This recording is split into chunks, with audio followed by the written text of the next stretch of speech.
ഇപ്പോൾ 31/11/33 ആയി. ഇന്നാണ് ഞങ്ങളുടെ ഫസ്റ്റ് വ്ലോഗ്. അപ്പോൾ ഞങ്ങൾ ആദ്യമായിട്ട് തന്നെ പോയത് വെളി ഗ്രൗണ്ടിലോട്ടാണ്. അപ്പോൾ ഞങ്ങൾ ആദ്യം തന്നെ നമ്മളവിടെ ചെന്നപ്പോൾ തന്നെ പാട്ടൊക്കെ DJ ഒക്കെ ആയിരുന്നു. അതെ, ഞങ്ങൾ ആദ്യം അവിടെ ചെന്നപ്പോഴൊക്കെ ഞങ്ങളവിടെ കയറ്റിയില്ല, പോലീസുകാർ കയറുന്നൊക്കെ പറഞ്ഞ് ഗേറ്റൊക്കെ അടച്ചു. പക്ഷെ അതൊന്നും നമ്മൾ കൊച്ചിക്കാർക്ക് ഇതൊക്കെ എന്ത് ഉന്തിത്തള്ളി അങ്ങോട്ട് കയറി. ഞങ്ങൾ കൊച്ചിയിൽ ജനിച്ചതാണെങ്കിൽ ഇതുവരെ പപ്പാനെ കത്തിക്കണ കണ്ടിട്ടില്ല. അപ്പോൾ ആദ്യമായിട്ടാണ് ഞങ്ങൾ പപ്പാനെ കത്തിക്കാൻ വന്നത്. അപ്പോൾ ഭയങ്കര ക്രൗഡായിരുന്നു അവിടെ. കുറേ ആൾക്കാരെന്ന് പറഞ്ഞാൽ കുറേ ആൾക്കാരുണ്ടായിരുന്നു.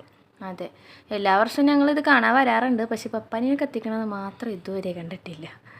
പക്ഷെ നല്ല വൈബായിരുന്നു അവിടെ ചെന്നപ്പോൾ. കുറേ പേര് ഡാൻസൊക്കെ കളിച്ചുകൊണ്ടിരിക്കുന്നു. DJ ഉണ്ടായിരുന്നല്ലോ, കുറേ പാട്ടൊക്കെ വെച്ച് എല്ലാവരും നല്ല ഡാൻസ് കളിച്ച് ചില്ലായിട്ടിരിക്കുകയായിരുന്നു നമ്മളവിടെ ചെന്നപ്പോൾ.